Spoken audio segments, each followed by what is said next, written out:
इतिहास का वो एक अकेला ऐसा इंसान था जिसे विश्व विजेता के नाम से याद किया जाता है, अलेक्जेंड्रा द ग्रेट। पहला ऐसा इंसान जिसने पूरी दुनिया को जीतने का सपना देखा था, जिसने अपनी जिंदगी में कभी कोई युद्ध नहीं हारा, और भारत में जिसे हम सिकंदर महान के नाम से जानते हैं। इस वीडियो में आप उसी सिकंदर के बारे में 21 ऐसी बातें जानोगे जो शायद ही किसी को पता हो। सो वीडियो में अंत तक बने रहिए। नंबर 21, अलेक्जेंडर द ग्रेट को इतिहास के 100 प्रभावशाली लोगों में गिना जाता है। उनको अलेक्जेंड्रा III और अलेक्जेंड्रा मैसिडोनिया के नाम से भी जाना जाता है। अलेक्जेंड्रा मैसिडोनिया के शासक थे। मैसिडोनिया प्राचीन ग्रीस में एक साम्राज्य था। नंबर 20, ये माना जाता है जिस दिन अलेक्जेंड्रा पैदा हुए थे उसी दिन ग्रीस के टेम्पल ऑफ आर्टेमिस को जला दिया गया था। ये किसने और क्यों किया था, इस बारे में इतिहास में ज्यादा जानकारी नहीं मिलती।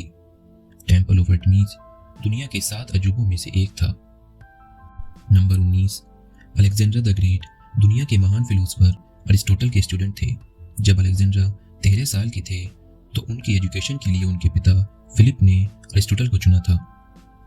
अरिस्टोटल द्वारा दी गई शिक्षा के बदले फिलिप ने अरिस्टोटल के टाउन को फिर से बनवा दिया था, जिसे पहले फिलिप ने ही डिस्ट्रॉय करा दिया था।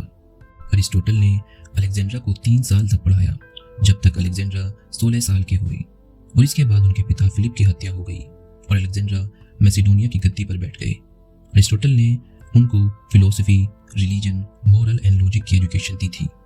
नंबर 18, अलेक्जेंड्रा को हेट्रोक्रीमिया इडियम था, जिसकी वजह से उनकी दोनों आंखों का कलर अलग अलग था। नंबर 17, कुरान में एक बादशाह दुलकरनायन की कहानी आती है। बहुत से स्कॉलर का ये मानना है कि यह कहानी अलेक्जेंड्रा द ग्रेट की ही है।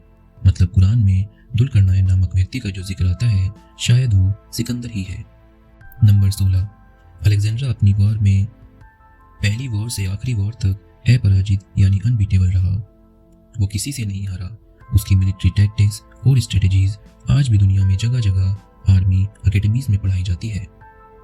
नंबर 15, सिकंदर अपनी मृत्यु तक उन सभी भूमि में से आधी भूमि को जीत चुका था जिसकी जानकारी प्राचीन ग्रीस के लोगों की थी। इसके बावजूद भी पृथ्वी के केवल 5% हिस्से को ही जीत पाया था। नंबर 14, अलेक्जेंड्रा की सेक्सुअलिटी को लेकर काफी कंट्रोवर्सी है। कुछ हिस्टोरियन उन्हें बाइसेक्सुअल बताया था। रोमन इरा के राइटर अथेनियस ने इस बारे में लिखा था। नंबर 13, अलेक्जेंडर की 3 पत्नियां थीं, रोक्साना, बर्सीन और पेरिसेटिस। नंबर 12, अलेक्जेंडर जब अपनी वाइफ रोक्साना से पहली बार मिले थे तो वो लव एट फर्स्ट साइट था। नंबर 11, ये कहा जाता है कि अलेक्जेंडर के 2 बेटे थे, हेराक्लीस और अलेक्जेंडर IV। कहा जाता है अलेक्जेंडर की मृत्यु के बाद दोनों की हत्या कर दी गई थी। नंबर 10, पर्शिया पर फतह हासिल करने के बाद सिकंदर ने सोचा कि अगर वो पर्शियन लोगों की तरह ही दिखेगा तो उसे बादशाहत कायम करने में आसानी रहेगी और वो वहाँ के लोगों से ज़्यादा फैमिलियर हो पाएगा। उसने वहाँ के राजाओं के पहनावे को अपना लिया। उसने पर्शिया के लोगों को भी अपनी आर्मी में शामिल करना शुरू कर दिया और वहाँ रहते हुए उसने काफ़ी पर्शियन ट्रेडिशन को अपना लिया। नंबर 9, सिकंदर को सबसे कांटे की टक्कर भारत के राजा पुरु ने दी थी। ग्रीक हिस्टोरियन ने राजा पुरु को पोरुस नाम दिया था। सिकंदर के विचरत को रोकने में राजा पुरु ने बहुत अहम भूमिका निभाई थी। उसने सिकंदर की सेना में खौफ पैदा कर दिया था और उसे भारत से लौटने पर मजबूर कर दिया था।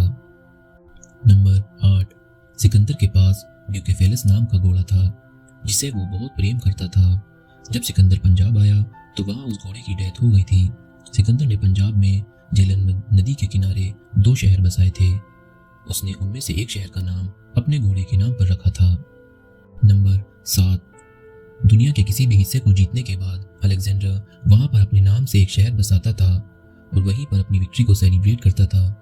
दुनिया भर में लगभग 70 शहरों को उसने अलेक्जेंड्रिया नाम दिया था। नंबर 6, प्लूटार्च जो कि एक ग्रीक हिस्टोरियन थे, वो अपनी book lives of noble Grecian and Roman में लिखते हैं कि अलेक्जेंड्रिया के शरीर से बेहद सुखद खुशबू आती थी। उनके बॉडी से इतनी मनोहर खुशबू आती थी कि उनके कपड़ों को भी सुगंधित कर देती थी। नंबर 5, अलेक्जेंड्रा की मृत्यु 323 BC बेबीलोन में हुई थी। ये शहर वो था जिसे वो अपनी कैपिटल बनाना चाहता था। नंबर 4, अलेक्जेंडर की मृत्यु दुनिया के मिस्टीरीज में से एक है। उसने महज 32 साल की उम्र में दुनिया को अलविदा कह दिया था। उसकी मृत्यु कैसे हुई इस बारे में कोई कुछ नहीं जानता। कुछ हिस्टोरियन कहते हैं कि अलेक्जेंड्रा को जहर दिया गया था, कुछ कहते हैं कि मलेरिया से उसकी मृत्यु हुई थी। नंबर 3, अलेक्जेंड्रा की मृत्यु के बाद उनको कहाँ दफनाया जाए इस बात पर काफी विवाद हुआ था और आखिर में उनको इजिप्ट के एक शहर अलेक्जेंड्रिया में दफनाया गया था। यह शहर अलेक्जेंड्रा ने ही बनाया था और अपने नाम पर ही उन्होंने इस शहर का नाम दिया था। अलेक्जेंड्रा की बॉडी को पत्थर के एक ताबूत में रखा गया था और उस ताबूत में शहद भर दिया गया था ताकि उनकी बॉडी डिकेइंग से बच जाए। इसके बाद उन्हें इजिप्ट लाया गया था। नंबर 2, अलेक्जेंड्रा की मौत के बाद उनकी कब्र सारी दुनिया के लिए तीर्थ स्थान बन गई थी। दुनिया के दूर दूर के कोने से लोग उनके मकबरे को देखने आते थे। 4th सेंचुरीज में उनकी कब्र कहीं खो गई। नंबर 1, मरने के बाद भी अलेक्जेंडर रोम के लोगों के सबसे ज्यादा एडमायर किए जाने वाले शख्स थे। यही वजह है रोम की कुछ महान हस्तियां जैसे जूलियस सीजर, मार्क एंथनी और अगस्टस ने भी अलेक्जेंड्रा की कब्र को विजिट किया था। अगर आपको वीडियो अच्छी लगे तो लाइक, शेयर एंड सब्सक्राइब जरूर करिएगा। अगर कुछ बातें अलेक्जेंड्रा द ग्रेट के बारे में आपको पता हो तो नीचे कमेंट में जरूर बताइएगा। धन्यवाद।